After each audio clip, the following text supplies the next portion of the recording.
Hi, my name is Briony Grogan and I'm the Director of People and Culture at Macmillan based in London. I've been here for 2.5 years and have over 20 years experience in HR roles working at Waterstones and then more recently at News UK. Let me tell you a little bit about Macmillan. We believe in the transformative power of books. Our mission is to connect readers and listeners with stories, knowledge and ideas that will enrich their lives, one book at a time. Macmillan began as a small bookshop on Aldersgate Street in London, opened by Scottish brothers Daniel and Alexander Macmillan in 1843. Daniel was the business brain, while Alexander laid the literary foundations for a publishing house that would go on to spread radical ideas on equality, science and education around the world. Alongside a strong work ethic, the brothers shared remarkable ability to identify and nurture talent, publishing great authors such as Lewis Carroll, Thomas Hardy, Henry James, Christina Rossetti, and Alfred Lord Tennyson. But their vision was larger than this. They were committed to bringing these voices to a mass audience. The brothers' belief in the power of books to enrich lives continues to inspire us at PanMac. It's what drives our commitment to our authors, our illustrators, and our colleagues, creating a company that they are proud to be part of. Today, our London headquarters in Farringdon is just a short stroll from that original bookshop, and we're proud to have grown our presence to Australia, India, and South Africa, with a sister company in the US too. I'm going to leave some of our most famous books as a backdrop as I talk.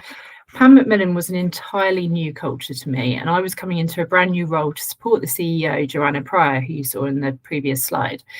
And she had been in role for a year. So to begin with, I wasn't entirely sure what I was doing, which I'm sure is something that troubles a lot of people in the first days of a new position and company. But what was clear to me was that this was a really positive and kind culture, which made me wonder how I was going to add to it. Luckily for me, an engagement survey had just been completed, the first one in 5 years due to the pandemic. This meant I had a ready-made shopping list of projects and actions I could complete. I read a lot about how much everyone loved their colleagues and the books we publish, as well as free breakfasts, snacks, and monthly lunches and author events. Never underestimate the power of food. But I also read about how the appraisals weren't working for people, how people didn't know how to progress within the organisation, and that we didn't celebrate success enough or provide the most competitive benefits. I also took time to get to know people in the organisation and what they did. I asked them what they would do in my position, and they were honest with me. Some felt that everything was fine already, and some had a long list of suggestions. I also spoke with others in the industry to understand what they thought about Macmillan and how we compared to our competitors. I appreciate it can be a luxury to spend so much time gathering information from so many sources, but this was gold dust to me and really helped me to set out my people plan. When I set out my people plan 4 months into my role, I knew that my biggest task would be to shift the culture from kind to respectful. Kind is wonderful, and many organisations and people would give so much to have that, but kind was also getting in the way of managing performance and having honest conversations and challenging. There were a lot of ideas on how to get there, and some of them changed along the way, but here are some examples of some of the things my team and I have worked on in the last couple of years. So firstly, on my team structure, my appointment, as well as me creating a people plan, meant that I needed to rethink my team and what skills I needed in order to make the plan happen.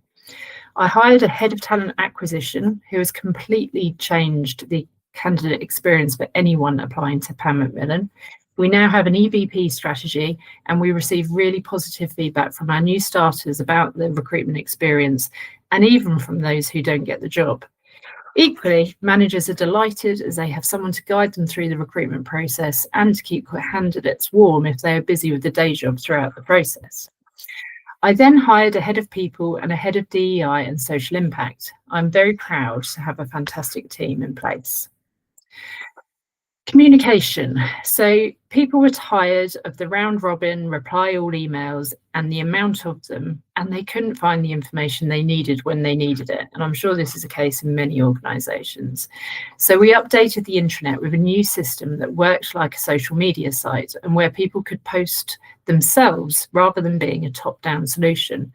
It meant that we could showcase big news on the carousel, but also provide a directory of people and all the information people needed in a searchable way. The biggest success has been the notice board, where you hear about pretty much everything and people can comment and like what people have posted. There was some nervousness about opening this up to all, but it has been nothing but positive. As we now have this, we no longer need emails that go around to the whole company, which has reduced the toll on people's inboxes. Making a difference. So our Making a Difference initiative comprises of 3 areas. They are Reading for Life, which is literacy, building an inclusive community, or diversity, equity, inclusion, DEI, and protecting the planet, or sustainability. Making a difference is a key part of how we do business, how we interact with our community, and how we view the world. More than a company slogan, it is an invitation for us all to make a tangible difference. And so everyone at Macmillan is offered paid volunteering days. The volunteering opportunities we offer align with our strategy, and they include volunteering at a prison. We've had people supporting a family day as part of our Reading for Life pillar. Next year is the National Year of Reading, and there will be lots of activity from PanMac to support this important event. Diversity, equity and inclusion. So at Pan Macmillan, we found that grassroots networks truly shift norms and accelerate inclusion. They empower our people to drive change from within. Last year, we welcomed our new head of DEI and social impact, and she has brought structure and process to our networks. We now have terms of reference, consistency in our meeting structure, and a brand new DEI council where the CEO and many of the leadership teams sit on, as well as the network chairs. Each of our networks has a yearly budget, and each of our chairs are compensated for their work on top of their day job. With our new intranet, each network has a page and keeps the community and the wider organisation updated with their events and the work they're doing. We have an additional 3 networks in the last 2 years as more people are inspired to create them. We don't influence this. We see it as being up to the organisation, people in the organisation, as to what is important to them and where their energy is to make a difference. We created our first demographic survey this year as well, as it's tricky to create a DEI strategy without understanding your company demographic in the first place. This then has helped inform our strategy under the pillars of people, culture and publishing. Our 4-year roadmap strategy aims to improve representation in our workforce and leadership to be more reflective of the communities we serve, to build a culture where every individual feels valued and a sense of belonging, and to improve representation in our publishing. I'm going to talk about development next.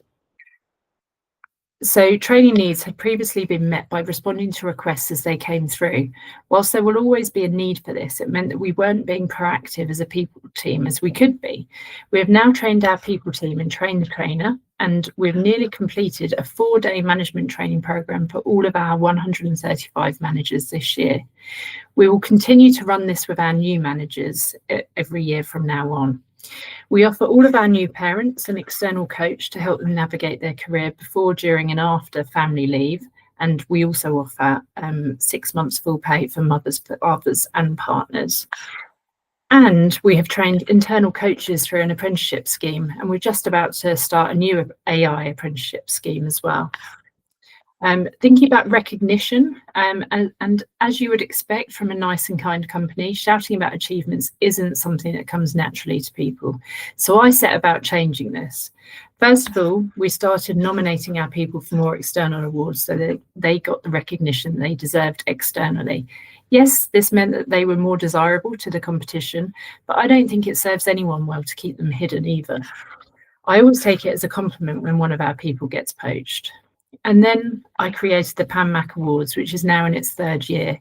The idea is a simple one. We ask people to nominate either themselves or a colleague and tell us in under 100 words why they deserve an award. I then get a judging committee together and go through all of the entries. We've received over 70 entries each year so far.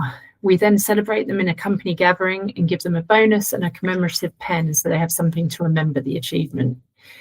This is also about recognition for us as a company. For the last 2 years, we've been awarded a top 50 position for inspiring workplaces in the UK, as well as an Under One award for our diverse culture and a Best for Mothers award from Working Families. We also looked at benefits. So I listened to what people were saying about our benefits and put a business case together for the things I thought we could change. We increased our holiday allowance by 3 days, which made us much more competitive. We also implemented a new Paniversary scheme, where we gift an additional 5 days for every 5 years of service. As you can imagine, this has been hugely popular, but it also recognises that 5 years is a big deal, and that should be recognised too. We have also introduced a cash plan healthcare scheme so that people have a choice about whether they want to be on private healthcare or not. This way, they get many of the advantages of private health, but without the cost and tax implications. And we gave the option of an electrical vehicle scheme for the first time too. The other key thing here was making sure everyone knew about our benefits. So we introduced benefits roadshows and made all of the information more easily accessible. I'm going to talk a little bit about values. So when I joined, there were 5 values, and it became clear that our people weren't remembering these values and they were being used inconsistently and in pockets around the organisation. I worked with our corporate communications director to create a values working group with representatives from across the organisation who volunteered to help. We then, after many meetings, agreed on 3 values. They were integrity, community, and curiosity. And I'm just going to explain what each of those mean for us. So integrity, we're open, honest, and take responsibility for our actions, especially when things don't go to plan. Together, we celebrate our successes and learn from our mistakes. This is how we build trust with one another and with the authors and illustrators we serve. We aspire to offer readers and listeners a wide range of voices, creating opportunities for many different stories to be told. Our strength lies in our people and the vibrant, supportive community they create. We embrace the work necessary to build an inclusive environment in which people from all backgrounds can succeed.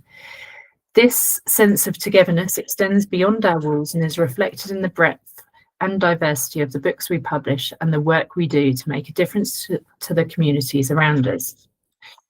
Curiosity is at the heart of our shared interest in new ideas and creativity. Our love for learning and our readiness to embrace different perspectives. It's what drives us to explore new technologies and innovations. Our curiosity goes beyond the pages of our books. It's about building a deeper understanding of the world that will help us to grow and thrive. Every time I think of these values, I feel proud. Not every company would be able to list integrity as a value. So what's next? One thing I've learned in my career is that our work is never done in HR. It's important to stop and reflect on achievements and what could have worked better, but also to keep an eye on what is going on elsewhere, whether that's best practice, what's happening in the world, or what the latest technological developments are. Our priorities from this point are to create a career framework so that everyone can see where they are and what skills they need to develop in order to progress and what that progression route could look like. And bearing in mind how AI is going to turn careers on their head in a way that the HR profession hasn't seen before, we have some work to do, and it's our job to make sure that our companies are ready for the future of work. Thank you so much for listening to me. I hope you enjoy the rest of the day.